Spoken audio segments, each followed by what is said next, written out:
Welcome back, deep divers. Ready for another fascinating deep dive? Today, we're going to untangle the world of contracts. Specifically business law contracts. Right. We're diving deep into that R5M13 contracts.pdf you sent over. Yeah. Contracts are everywhere. Yeah. But have you ever really thought about, what actually makes a promise legally binding? Mm-hmm. That's what we're here to uncover. From, buying a car to hiring someone to fix your roof. Yeah. Having a little bit of contract law knowledge can really come in handy. Plus, we'll uncover some real-world contract examples, maybe some you wouldn't expect. Yeah. Okay, so first things first. What exactly is a contract? I mean, legally speaking.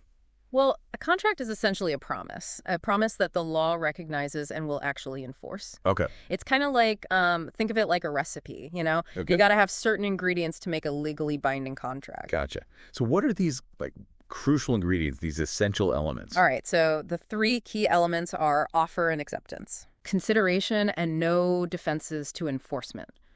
If you're missing any one of these, your agreement, it might not hold up in court. So offer, acceptance, consideration. Yeah. It all sounds very, official. Right. Are there ever situations where, you have a contract without all the fancy legal jargon? Oh, absolutely. Yeah. Contracts aren't always those long, complicated written documents you might imagine. Right. You've got express contracts where everything's laid out, either verbally or in writing. And then you've got what are called implied, in fact, contracts. Okay. Where the agreement comes from the parties' actions, not, specifically spoken or written words. Okay, implied by action. So if, I walk into a coffee shop, order a latte, right, barista makes it, hands it to me, even though we didn't have a whole, contract negotiation. Yeah. There's an implied contract there. Exactly. Your actions ordering the latte and the barista's actions making it for you create that legally enforceable agreement. That makes sense. What about those situations where there's, not really an agreement, but someone's still trying to get you to pay?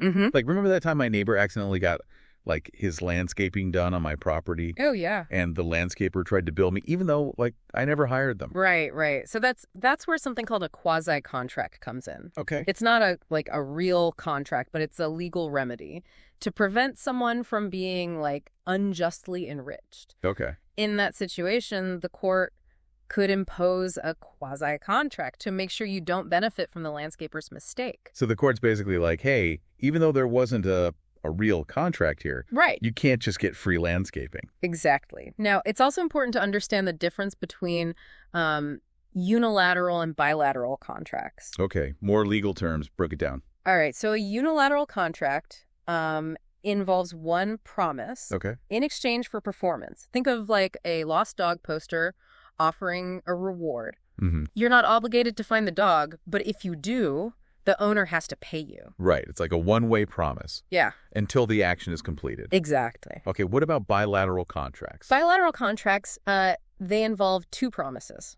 Gotcha. So think about buying something at the store. Hmm? You promise to pay the price. Yeah. The store promises to give you the item. So most everyday transactions are bilateral. Exactly. Okay. So now that we know a little bit about what a contract is, where do the rules governing all these contracts, where do they come from? Well, contract law, it comes from two main sources. Yeah. You've got common law. Okay. And then you've got the Uniform Commercial Code, or UCC for short. Okay. Common law, that's kind of like judge-made law. Okay. It's based on, centuries of legal decisions. Wow. The UCC, that's a set of rules specifically for the sale of goods. Ah, okay. So common law, UCC. Sounds like a legal tag team. Yeah. So which one applies when? All right. So think RISE for common law. Yeah, it's a little mnemonic. Okay. RISE. I like it. Stands for real estate, insurance services, and employment. Okay. So if you hire someone to paint your house, that would be a common law contract. Gotcha. RISE. Okay, what about the UCC? Does that apply to my late night online shopping sprees? Absolutely. The UCC governs contracts for the sale of goods. Yeah. Goods basically means tangible, movable things, like that cool gadget you just added to your cart. Okay, so the UCC is all about buying and selling stuff. Yeah. All right, so we've covered what a contract is, where the rules come from. But let's go back to that first ingredient you mentioned, the offer. Right. What makes an offer legally valid? So a valid offer has to demonstrate a clear intent Okay. to enter a contract. It's not just casual talk. Okay. It has to be a serious proposal. So if I'm like complaining about my car and I say, oh, I would sell this clunker for $1, and someone's like, here's $1, that's not a valid offer. Right. Unless a reasonable person would believe you were serious. Oh. The law, it looks at objective intent, not your fleeting frustration with your car. Okay, so venting doesn't equal a valid offer. Yeah. Okay, but what about like those flashy ads you see? With the amazing deals that seem too good to be true. Right. Are those always like legally binding offers? That's where it gets interesting. Ads, they often look like offers. Yeah. But legally, they're usually just invitations to make an offer. Right. So those tempting deals, they're not always binding. Right. Unless an ad has very specific terms about who can accept it and how, it's generally not considered a valid offer. So like if an ad says free coffee to the first 100 customers, that's a valid offer because it's clear like who can accept and how. Exactly. That lays out clear terms. Okay. But for an offer to be truly valid, it also needs to be definite and certain. And what's considered essential depends on whether it's a common law or a UCC contract. Okay, so the level of detail can differ depending on whether we're talking about services or goods. Right. Okay, can you break down those differences for us? Sure. So in a common law contract, the offer needs to include all the essential terms. Okay. So who, what, when, where, and how much. Okay, got it. So if, let's say, you offer to repair a fence for a price to be determined later, that wouldn't be a valid offer because that price term isn't definite. It's like trying to bake a cake without knowing how much flour to use. Right. Now, under the UCC, okay, things are a little more flexible. Okay. For the sale of goods, the offer only needs to include the quantity. Okay. So an offer to sell, say, 100 widgets, that could be a valid offer, even if the price and delivery details are, worked out later. So the UCC it's a little more relaxed on those initial details. Okay, now let's say we have a valid offer.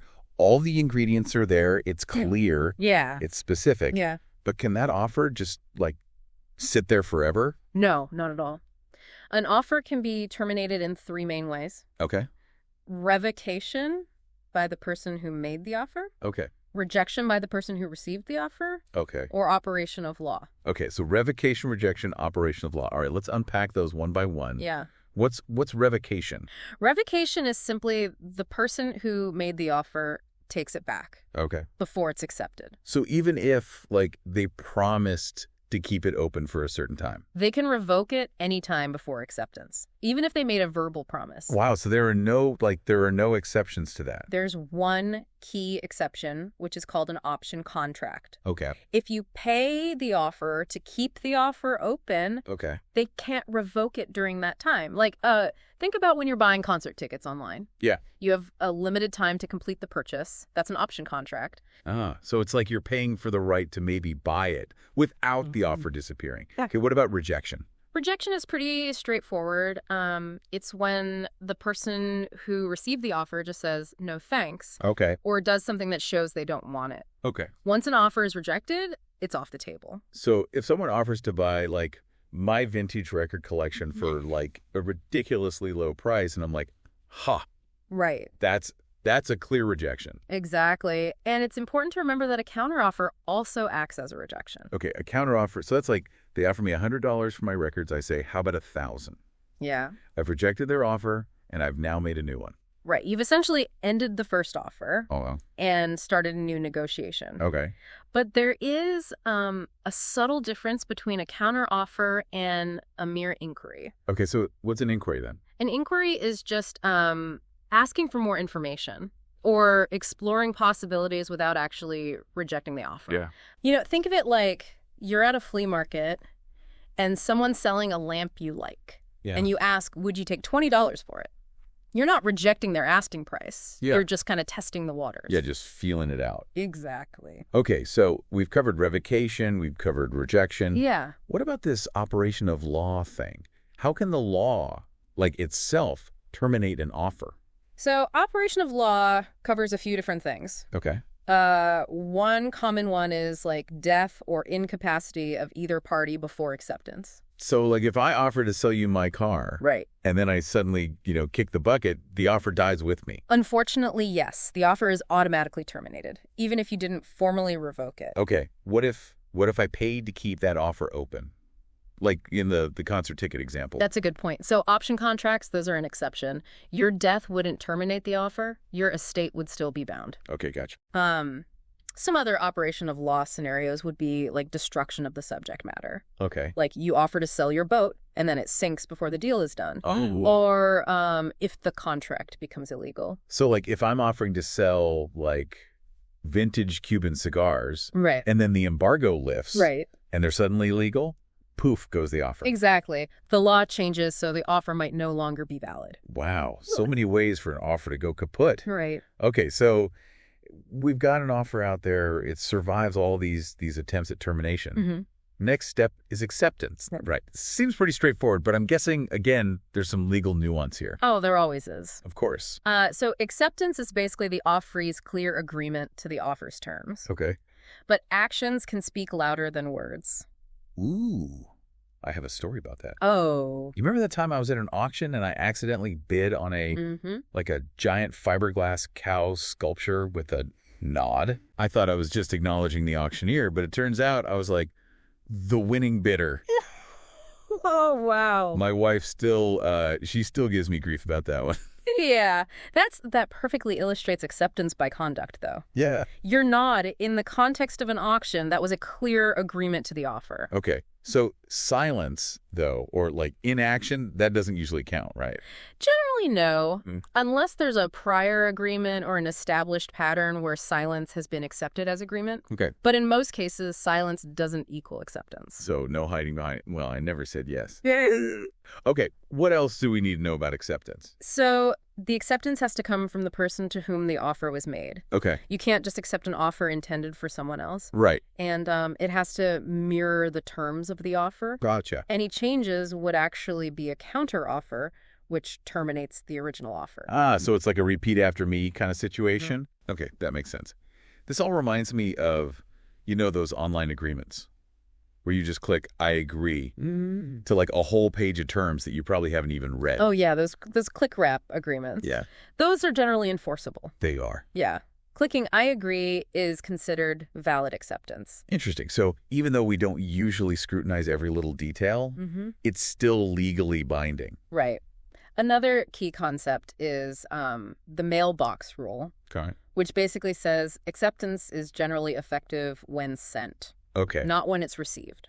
So if I mail in a contract acceptance, but the offerer calls me and revokes the offer before they get my letter, is that contract still valid? Yes. So under the mailbox rule, your acceptance would have been effective the moment you dropped that letter in the mailbox. Wow. It's good to know. Regardless of when the offerer received it or tried to revoke. So that's a pretty powerful rule for the offeree. Right. Of course, there are some exceptions. The offerer can opt out of that mailbox rule by stating in the offer that acceptance has to be received by a certain date. So it's like saying your acceptance is only valid if it's on my desk by Friday at 5:00 p.m. Right. Okay, so the mailbox rule can be a bit of a trap for those who aren't paying attention. Yeah. Okay, so we've tackled offer and acceptance. Those two crucial elements of our contract recipe. Right. What about that third ingredient, consideration? Consideration. So it's the what's in it for me of a contract. Okay. The reason each person is making a promise. So consideration doesn't always have to be money. Not at all. It can be anything of legal value. Okay. Like, you might agree to help your friend move in exchange for them cooking you dinner for a week. Okay. Or I promise to paint your portrait in exchange for you giving me those language lessons I've been wanting to take. So it's about a mutually beneficial exchange, even if, cash isn't involved. Exactly. But does it matter if, the value on each side of the exchange isn't exactly, equal? Generally, no. Courts aren't in the business of evaluating the economic wisdom of contracts, as long as the consideration is legitimate. So if, I agree to sell you my rare antique compass for $1. Right.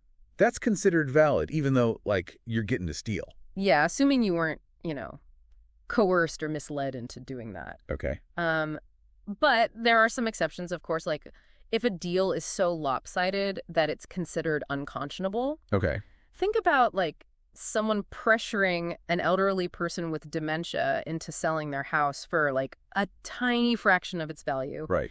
The court might step in and say, hold on, this isn't right. So there are, like, protections against those exploitative kinds of deals. Exactly. Now, even if we have a valid offer, acceptance, and consideration, Okay. there might still be reasons why a contract wouldn't be enforceable. And that's where these defenses to enforcement come in. Okay, so these they can make a contract, like, completely unenforceable.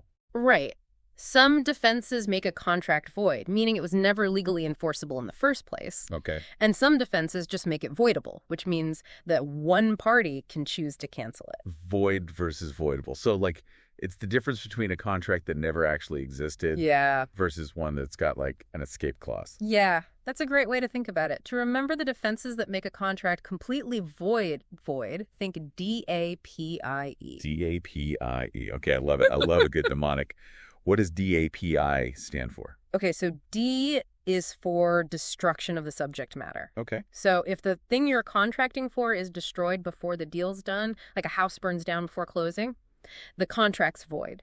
Okay. D for destruction. What about A? A is for adjudicated incompetency. Okay. So if someone's been declared mentally incompetent by a court, any contract they enter into is automatically void. Makes sense. Because they lacked the legal capacity to form an agreement. Right. So we're protecting people who might not understand what they're agreeing to. Yeah, exactly. P is for physical duress. Okay. So if someone's physically forced to sign a contract, it's void. Like holding a gun to their head and saying, sign this or else. Yikes. That's definitely not how you want to make a deal. Right. I is for illegality. Okay. Pretty straightforward. You can't have a legally binding contract for something that's illegal. Right. Like a contract to sell stolen goods or commit a crime. Gotcha. Just not enforceable. So D for destruction, A for adjudicated incompetency, P for physical duress, I for illegality. What about E? E stands for fraud in the execution. Okay. This is when someone's tricked into signing a contract without realizing what they're actually signing. So like sneaking it into a stack of papers. Yeah. They're signing without them knowing. It's deceptive, and the person signing isn't truly aware they're entering a legal agreement. Okay, so those are the defenses that can make a contract completely void. What about the defenses that make a contract voidable, meaning someone could choose to cancel it? So one is mutual mistake. Both parties have to be mistaken about something important to the contract. Okay. Not just a misunderstanding about the value. Right. But a mistake about a central fact. Okay. That influenced the agreement. So if, like, I agree to buy your antique vase for $50. Right. But then we find out it's worth thousands, that's not a mutual mistake. Right. You just underestimated its value. Right. But what if we both thought it was a genuine Ming Dynasty vase? Yeah. And it turns out to be a modern reproduction. Oh, okay. That would be a material mistake of fact that could allow either of us to void the contract. We were both operating under a false assumption. Gotcha. Now, are there other common defenses that make a contract voidable? Yes, definitely. And we'll explore those more in detail after a quick break. So we were talking about those defenses that can make a contract voidable, like that mutual mistake where both parties are wrong about something really important. Right. But let's dive into some other defenses, starting with fraud. Okay, fraud. That sounds a bit more like sinister than just a simple mistake. It is. Fraud is about intentionally misleading someone to get them to sign a contract. Think of it this way.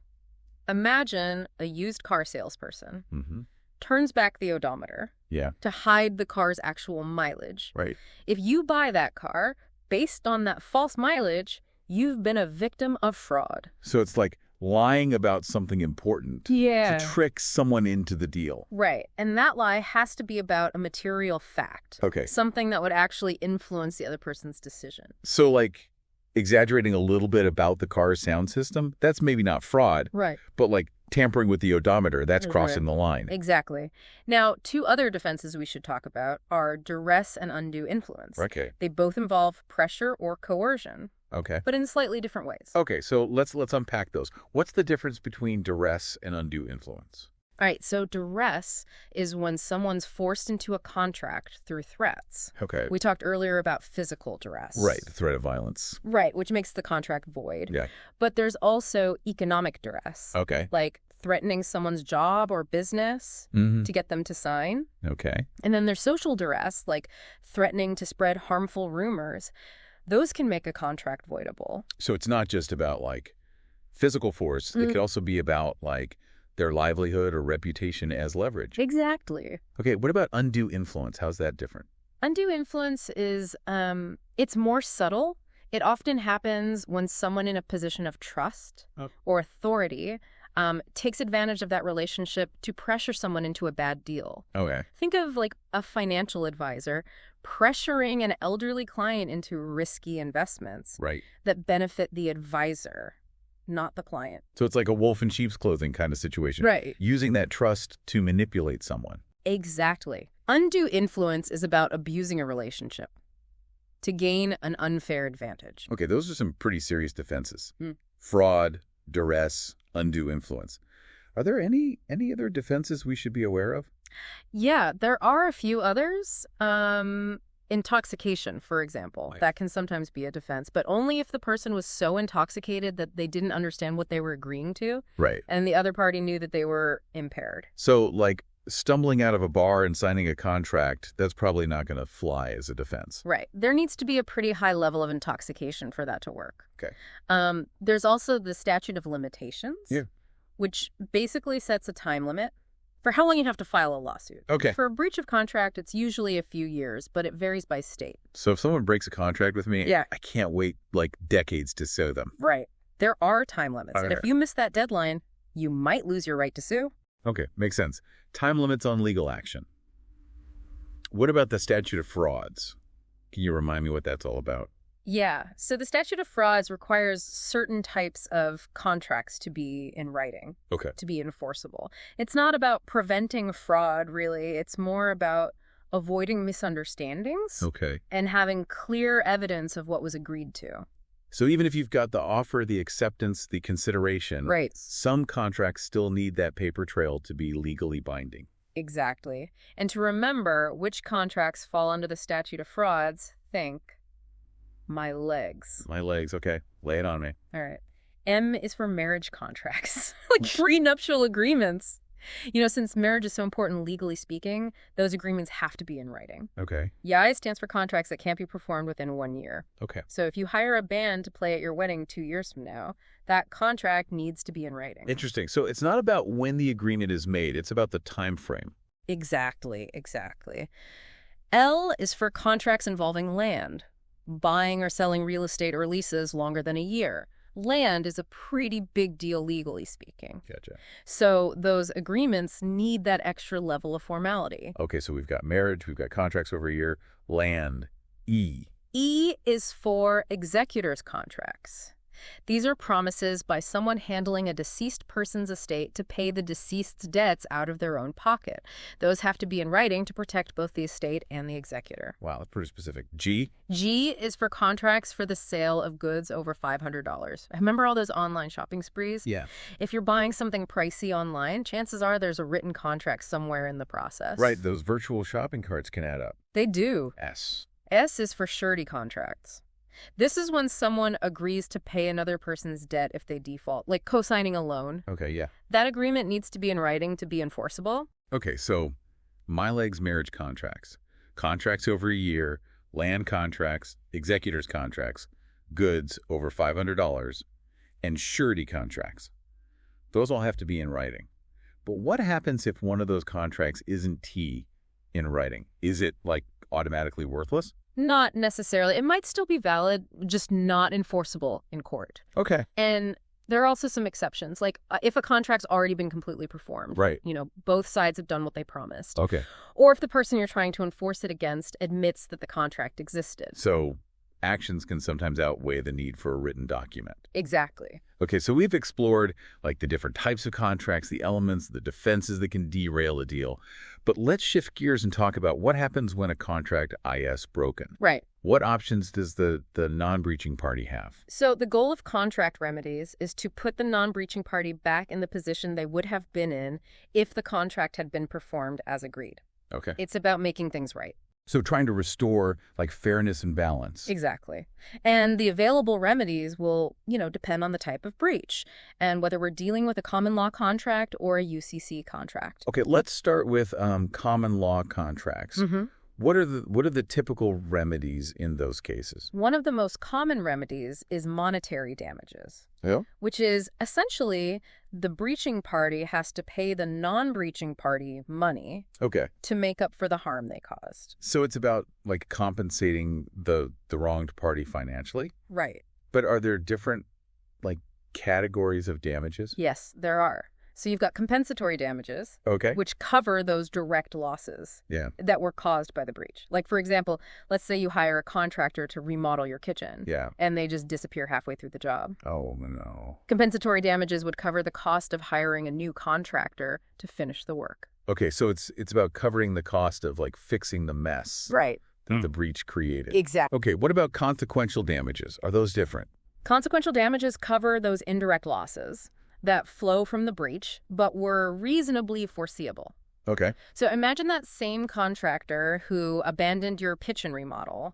You were planning a big dinner party to celebrate the finished kitchen, but because of the delay, you had to cancel. Oh, man. Consequential damages could cover the cost of that lost catering and other expenses. So it's like the ripple effect of the breach, those extra losses that wouldn't have happened if the contract had been performed properly. That's a great way to put it.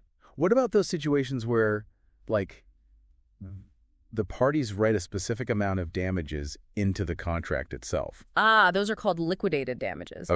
And they're common when it's tough to calculate the exact cost of a potential breach ahead of time.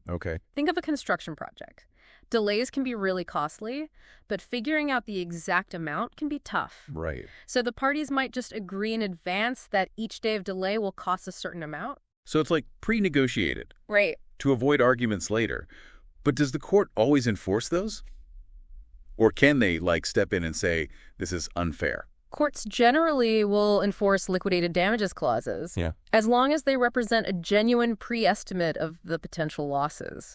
And aren't just a way to punish the breaching party. So it's about compensation, not retribution. Exactly. What about those punitive damages you sometimes hear about? Yeah. Are those common in contract cases? Punitive damages are pretty rare in contract cases. They're more about punishing someone for really bad behavior, not just making the other party whole. Right. They're typically only awarded when there's fraud or some other egregious misconduct. So it's like the legal equivalent of a slap on the wrist. Yeah, that's a good way to think about it. Okay. So we've talked a lot about monetary damages. Are there any other remedies that a court might award besides money? Yes.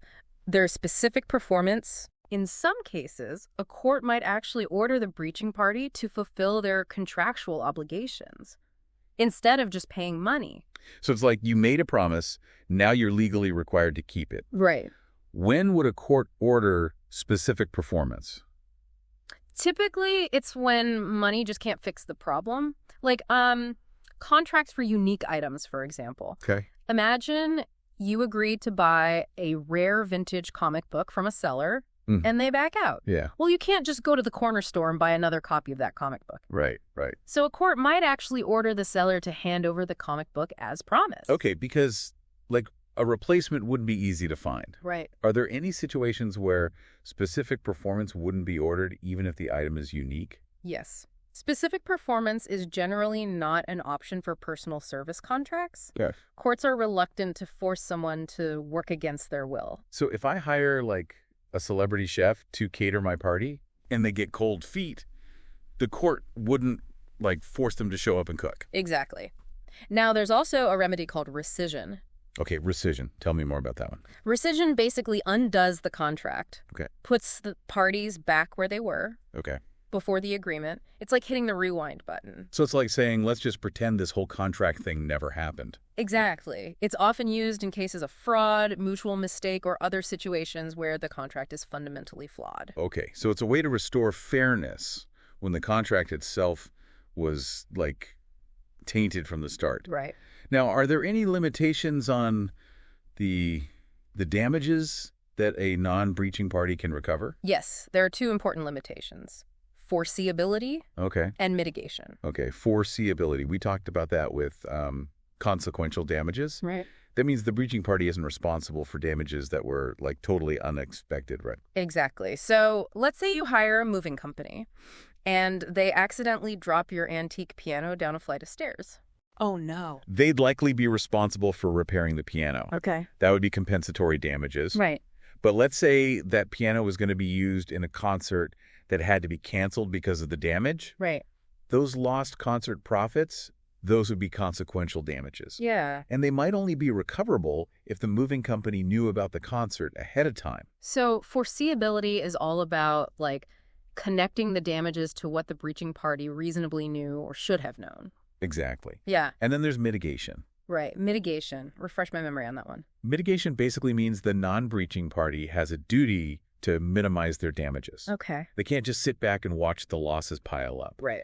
They got to take reasonable steps to reduce the harm. So it's about being proactive. Exactly. Like, remember when our friend had to break his lease early and move out of state? Uh-huh. He didn't just abandon the apartment. He worked with the landlord to try and find a new tenant. Right. He took steps to minimize the financial impact of breaking the lease. Okay, so it's about being responsible. Right. Even when you're the one who's been wronged. All right, we've covered a lot of ground with common law contracts. But let's dive into the UCC, those contracts for the sale of goods. Can you remind us what goods are? Yeah, goods are tangible, movable things. Cars, clothes, electronics. It's stuff you can buy in a store or online. Okay, so the UCC doesn't apply to services like getting a haircut or hiring a lawyer. Exactly. Those would still be governed by common law. Got it. So what are some key differences between contract law under the UCC and common law? One big one is this concept of good faith. Okay. The UCC holds merchants to a higher standard of honesty and fair dealing than common law typically does. Merchants, those are the folks who are, like, regularly buying and selling these types of goods. You got it. They're the pros, and they're expected to play by a stricter set of rules. Makes sense. More expertise, higher standard. Are there any other key differences between UCC contracts and common law contracts? Another one is how offers work. Remember how under common law, an offer can be revoked anytime before acceptance? Right, right. Well, the UCC has this special type of offer. It's called a merchant's firm offer. Okay, merchant's firm offer. Tell me more. How does that work? It's basically a way for a merchant to make an offer irrevocable, meaning they can't take it back. Okay. Without needing a separate payment to keep it open, like we discussed with option contracts. So it's like a free option, a way to make a rock-solid promise. That's a good way to think about it. But there are some specific requirements. Okay, what are the rules for a merchant's firm offer? First, it has to be made by a merchant, someone who regularly deals in those goods, not just someone having a yard sale. Okay. Second, it has to be in writing and signed by the merchant. No verbal promises here. Okay. And finally, it has to clearly state that the offer will be held open for a specific period, up to 3 months. So even if a merchant promises in writing to keep an offer open for, like, a year, it's only enforceable for 3 months under the UCC. That's right. The UCC puts a time limit on those firm offers. Okay, gotcha. Now let's talk about acceptance under the UCC. This is where things can get a little tricky, right? Right. So under the UCC, shipping non-conforming goods, meaning the stuff that's sent isn't what the buyer ordered, can be both an acceptance and a breach of contract. Wait, how can something be both an acceptance and a breach? That sounds like a legal paradox. I know, right? So imagine you order 100 red T-shirts from a supplier. Okay. And they send you 100 blue T-shirts instead. Right. By shipping something, they've technically accepted your offer. But because those T-shirts don't match what you ordered, they've also breached the contract. So it's like saying, yep, I accept your offer, but I'm going to do it wrong. Exactly. There's an important exception, though. Okay. If the seller tells a buyer, hey, I know these aren't the exact T-shirts you ordered, but this is all I have right now, will this work? Right. Then it's not considered an automatic acceptance and a breach. Okay, so then it becomes more like a counteroffer, right? Right, exactly. Giving the buyer a chance to say, blue T-shirts. Not what I wanted, but maybe I can make it work. Exactly. The buyer has a choice in that situation. Now, another kind of unique aspect of acceptance under the UCC is this battle of the forms. Battle of the Forms. That sounds intense, like something out of a legal action movie. It can be. Imagine a buyer sends a purchase order Okay. with their terms and conditions. Yeah. And the seller responds with an invoice or confirmation form that has their terms and conditions. Okay. What happens if those forms don't perfectly match up? So it's like a contract tug of war. Each Yeah. side trying to like impose their own rules. Yeah, that's a great way to think about it. Under common law, those discrepancies, they could kill the deal. Right. But the UCC actually has specific rules Okay. for determining which terms prevail in these battle of the forms situations. It recognizes that in business, people use standardized forms all the time, and little differences are common. All right, so it's trying to keep things moving, even when there's some paperwork friction. Exactly. Okay, so how does consideration work under the UCC? Is it any different from common law? One key difference is that contract modifications under the UCC, they don't always require new consideration. Wait, really? Didn't we say that consideration, the what's in it for me aspect is like essential for a valid contract? It is, but the UCC acknowledges that business relationships are fluid, Okay. and it provides more flexibility for making changes to existing contracts. So like if I have a contract to buy, say, 100 widgets from a supplier, Right. and we later agree to increase the quantity to 200, Yeah. that change is valid even if I don't like offer them anything extra in return. As long as both parties agree to that modification and act in good faith, Okay. the UCC would likely uphold it. So it's like saying, hey, we both want to tweak this deal. Let's just do it. Exactly. But that good faith element, it's crucial. If one side is trying to use a modification to take unfair advantage of the other, Yeah. that could raise some red flags. Right. So good faith is still a guiding principle, Absolutely. even if the extra consideration isn't always needed. Now, remember that statute of frauds, the rule about certain contracts needing to be in writing. Yeah. Does the UCC have its own version of that? It does. Under the UCC, contracts for the sale of goods over $500, those have to be in writing. Right. Big ticket purchases need that written agreement. But you mentioned some exceptions or like workarounds to that rule. Yeah. Think swap for the UCC exceptions to the statute of frauds. Swap. Okay, another mnemonic. I love it. What does swap stand for? All right. So S stands for specially manufactured goods. So if you order custom-made goods Okay. that aren't suitable for sale to just anyone, Right. the contract might be enforceable even without a written agreement. So like if I order a custom neon sign for my business Right. and the sign maker starts working on it before we finalize the paperwork, Yeah. I might still be obligated to pay. You might, yeah. The fact that the sign is, unique and custom-made, that supports the existence of a contract, even without a formal written document. Okay. What about W? W is for written confirmation between merchants. So if two merchants have an oral agreement and one sends a written confirmation, Okay. the other merchant is bound by it if they don't object within 10 days. It's a business courtesy that assumes if you don't say anything, you agree to the terms. Right. So it kind of streamlines those transactions. Exactly. What about the A? A is for admission in court. If, during a lawsuit, a party admits they had a contract, Yeah.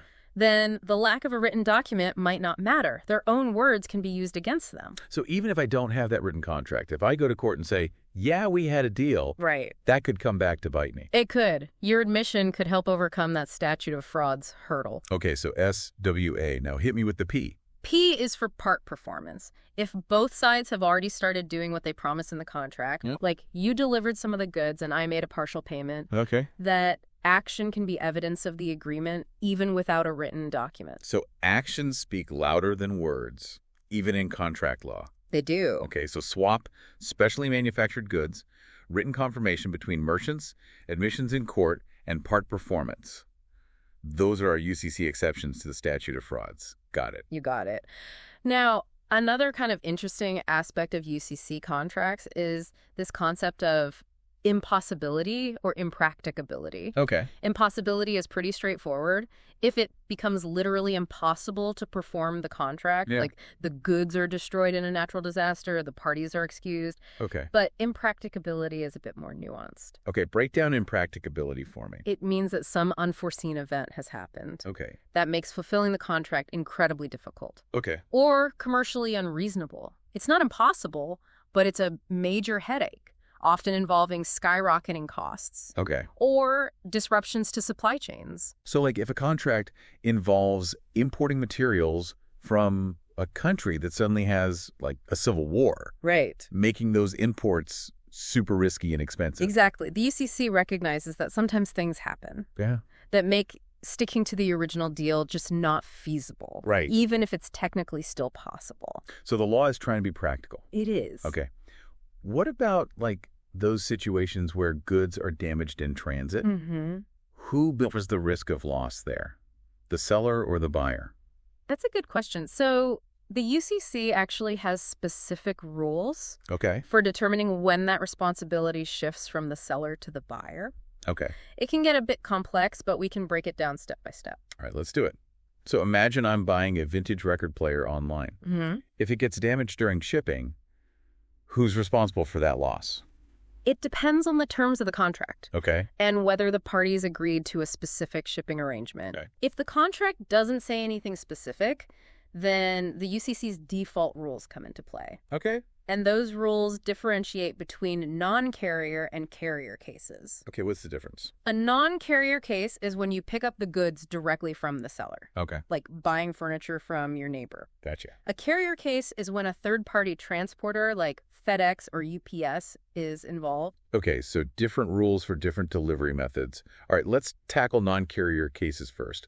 Okay. What are the default rules there? So if the seller isn't a merchant, risk of loss passes to the buyer when the seller tenders delivery. Yeah. Tenders delivery just means they make the goods available and notify the buyer they can pick them up. So if I buy that record player from my neighbor and they tell me it's in their garage, ready for pickup, the risk of loss is on me even before I physically get it home. Yep, that's right. Even if I haven't laid eyes on the record player, I'm responsible for what happens to it from that point on. You got it. Now, what if the seller is a merchant, like an antique store, for example? Does that change things? It does. If the seller's a merchant, Okay.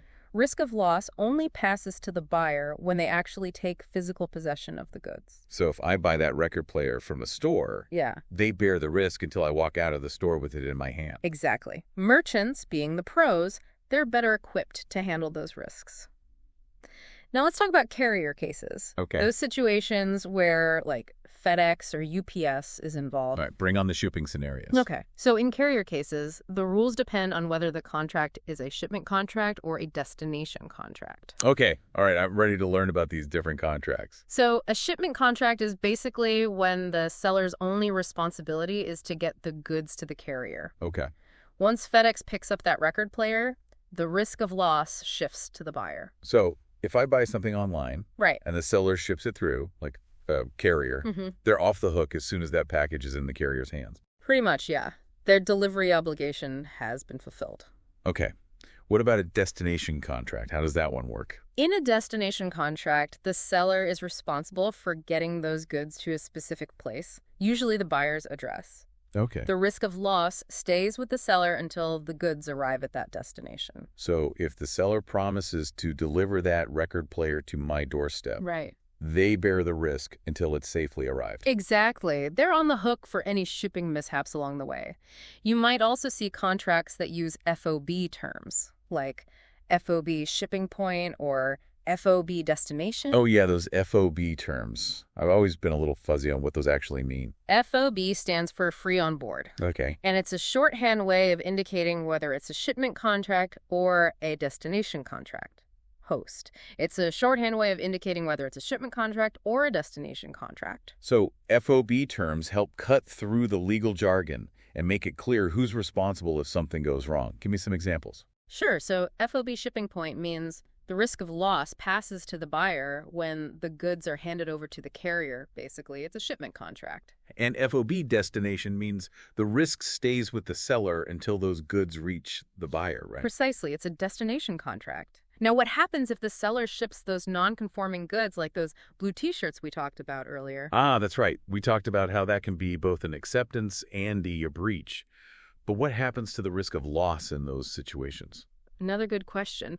So if the seller sends the wrong goods, they bear the risk of loss, regardless of the shipping terms. So even if the contract says FOB shipping point and the seller sends me the wrong item, it's still their problem if those goods get lost or damaged in transit. You got it. It's a way to protect buyers when the seller doesn't deliver what was promised.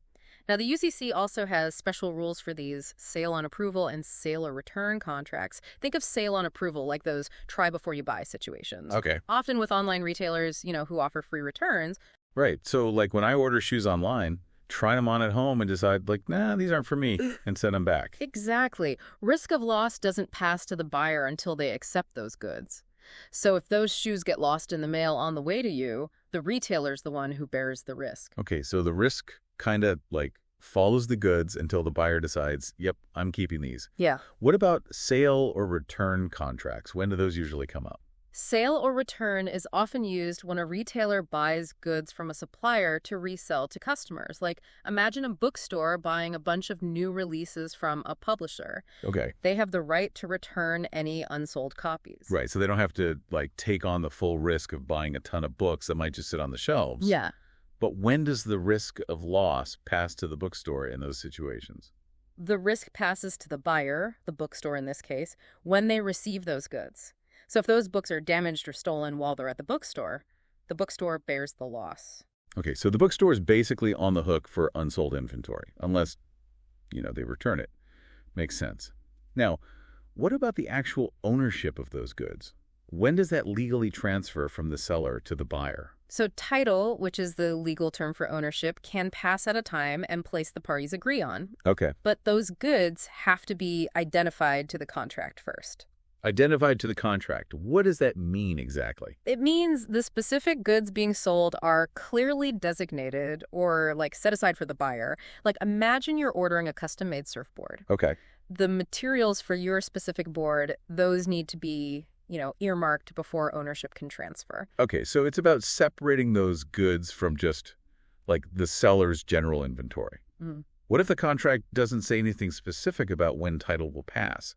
Is there a default rule? The default rule is that title passes when the seller completes their delivery obligations. So if it's a shipment contract, title passes when the goods are given to the carrier. And if it's a destination contract, title passes when those goods reach the buyer. Exactly.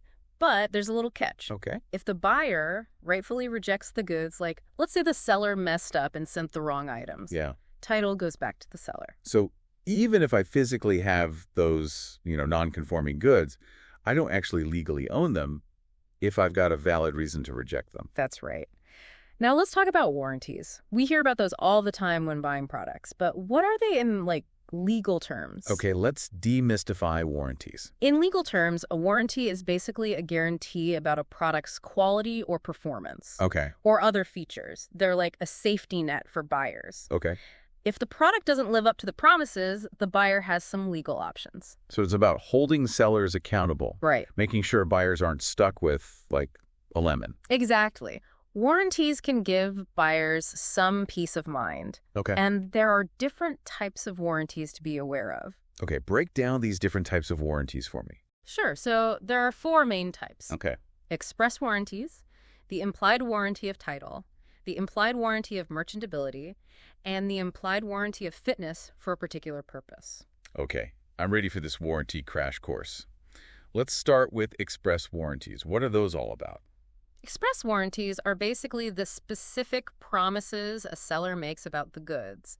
They can be, spoken or written or even demonstrated, like showing a sample or a model. Think of those infomercials that claim this amazing cleaning product will make your kitchen sparkle. Right.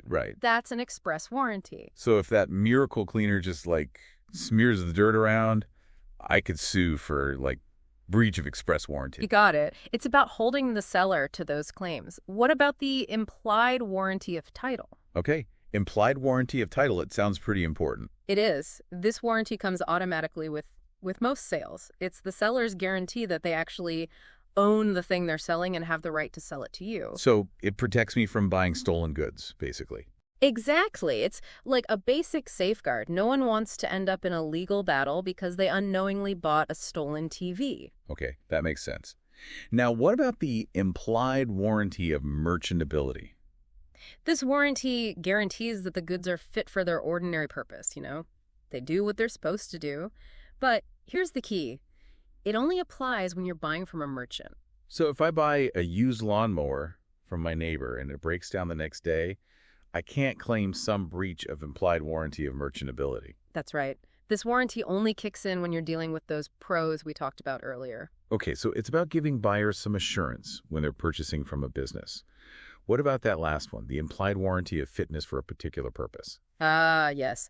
That one comes up when the buyer relies on the seller's expertise to pick out goods for a specific purpose. Think about going to a sporting goods store and telling the salesperson, I need running shoes for a marathon. Okay. You're relying on their knowledge to steer you towards shoes that can handle that kind of intense use. So if they recommend shoes that fall apart halfway through the marathon, I might have a claim under this warranty. Exactly. It hinges on the buyer relying on the seller's expertise to choose the right goods. And the seller doesn't even have to be a merchant for this warranty to apply. They just need to be aware of your specific need and that you're relying on their advice. Okay, so it's about trust and expert advice. Mm. The warranty of fitness for a particular purpose protects me when I'm relying on the seller to guide me toward the right product. It's different from that implied warranty of merchantability, which is more about the product being generally fit for its intended use. Now, can sellers, wiggle out of these warranties? Do they have any escape hatches? To some extent, yes. Express warranties are tough to disclaim. Okay. Because they're based on those specific promises the seller made. Right. But those implied warranties, title, merchantability, and fitness can be disclaimed in certain ways. Okay, so how do sellers disclaim those implied warranties? One common way is selling goods as is, or with all faults. Those phrases signal to the buyer, hey, you're buying this item in its current condition, no guarantees from me. So if I buy a used scooter as is, and it breaks down on my way home, I can't go running back to the seller demanding a refund. Exactly. You assume the risk with an as-is purchase. However, those disclaimers, they don't actually eliminate the implied warranty of title. Okay, so even if I buy something as is, they're still promising they actually own it and have the right to sell it. What about the implied warranty of merchantability? Can sellers disclaim that one? They can, but they have to be very specific. The disclaimer must actually use the word merchantability. A general as-is disclaimer won't do it.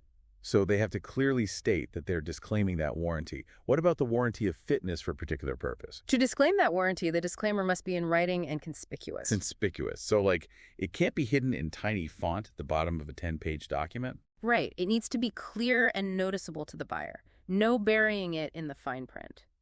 Now let's talk about what happens when the seller breaches a UCC contract.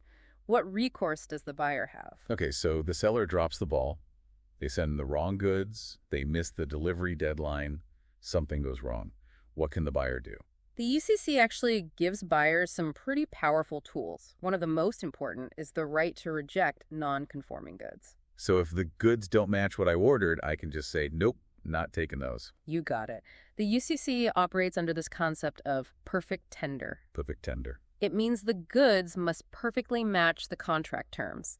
Even a minor deviation can give the buyer the right to reject them. Wow, that's a pretty strict standard. It is. It's all about making sure buyers get exactly what they bargained for. So what if I've already accepted the goods, but then I discover a problem later? Like, I buy a new laptop, but it turns out it has a faulty hard drive. You might have the right to revoke your acceptance, basically. Undo the deal. So it's like saying, wait a minute, I accepted this laptop, but now I've changed my mind. Exactly. But you can't just revoke your acceptance for any reason. Right. The nonconformity has to substantially impair the value of the goods. And you must not have known about it when you initially accepted them, hidden defects. Okay, so revocation's a powerful tool. Yeah. But there are requirements. Yeah. What happens if I, rightfully reject the goods or revoke my acceptance? Can I get my money back? Absolutely. You can cancel the contract and demand a refund. Okay. And you might also be entitled to damages, compensation for any losses that were caused by the seller's breach. So rejecting or revoking, that can set the stage for getting my money back and potentially even more. What kind of damages can buyers recover under the UCC? One common measure is cover. Cover. Tell me more.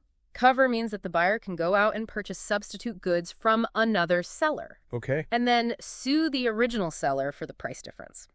So let's say you order 100 coffee mugs from a supplier and they fail to deliver. You can go buy those mugs from a different supplier and make the original seller pay those extra costs. So cover is a way for the buyer to say, hey, you messed up, now you're going to pay for me to fix it.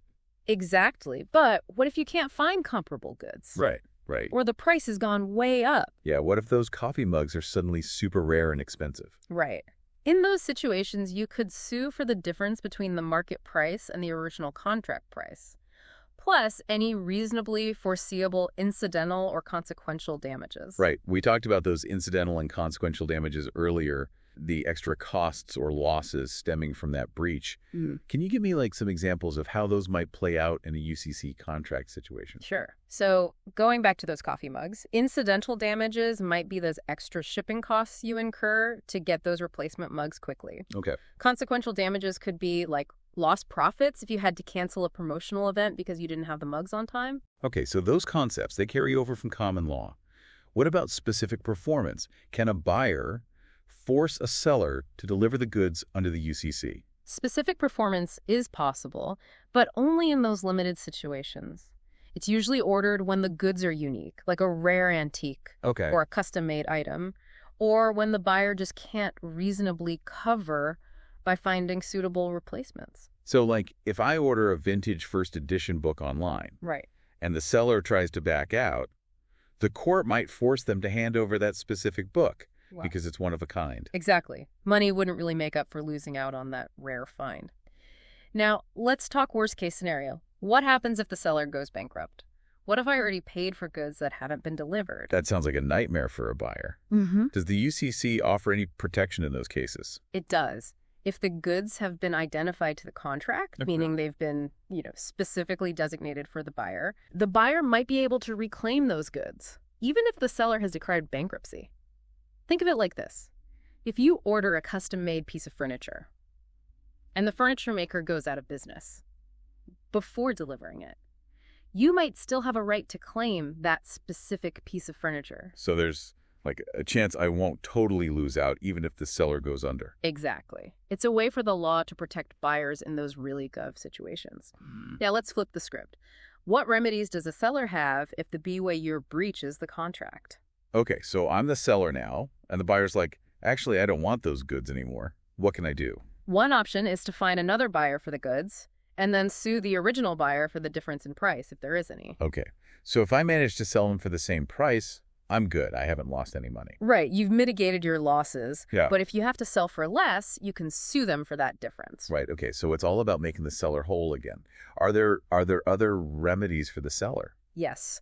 Sometimes a seller can actually demand the full purchase price from the buyer. Okay. Even if they haven't resold the goods. When would that happen?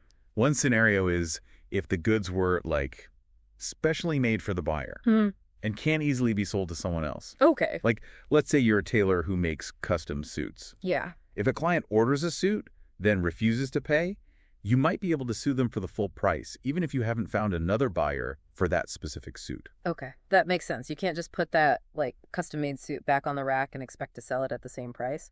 Now, what about those liquidated damages clauses? Can sellers use those too? They can.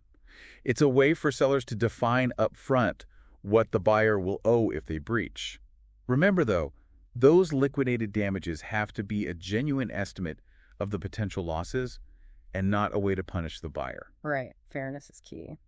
Okay, I think we've covered most of the remedies, but before we wrap up, what was that thing you mentioned earlier, entrusting? What was that all about? Oh, right, entrusting. So that's when, an owner gives goods to a merchant, let's say, for repairs or cleaning, but then that merchant sells those goods to some unsuspecting third party. Okay, so, I take my vintage guitar to a music shop to get it restrung, and the shop owner, sells it to some other customer without my permission. That's a classic entrusting situation. And under the UCC, that innocent third-party buyer who bought your guitar would likely get good title to the instrument, even though the shop owner had absolutely no right to sell it. Wait, so I'm out of guitar? Because the shop owner basically stole it? That doesn't seem right. I know, it's a tough situation, but the law often sides with that innocent buyer who had no reason to believe anything shady was going on. So what can I do? I can't just be left empty-handed. Your claim would be against the shop owner, the one you entrusted the guitar to. You could sue them for conversion, which is a legal term for theft, or breach of contract for violating your agreement. Okay, so it's a cautionary tale, right? Choose those repair shops and merchants carefully. Get everything in writing And make sure they know they're not allowed to sell your stuff. Absolutely. And trusting is a perfect example of why it's so important to know the UCC and how it can impact your rights, whether you're the buyer or the seller. Well, we've explored the wild world of contracts, from those basic ingredients offer, acceptance, consideration to the ins and outs of the UCC, those defenses that can derail a deal, and what happens when things go wrong. Phew, I'm exhausted. It's been quite the journey. You know, I always find it fascinating how these legal concepts really impact our everyday lives. Me too. And for all of you deep divers out there, remember, this is just a taste of contract law. There are tons of resources out there if you want to keep exploring. But now you're armed with the basics, so you're better equipped to navigate those agreements out there in the real world. And remember, next time you're about to sign a contract, don't just skim it. Take your time. Read those terms carefully and ask questions if something's unclear. A little knowledge can go a long way in protecting yourself.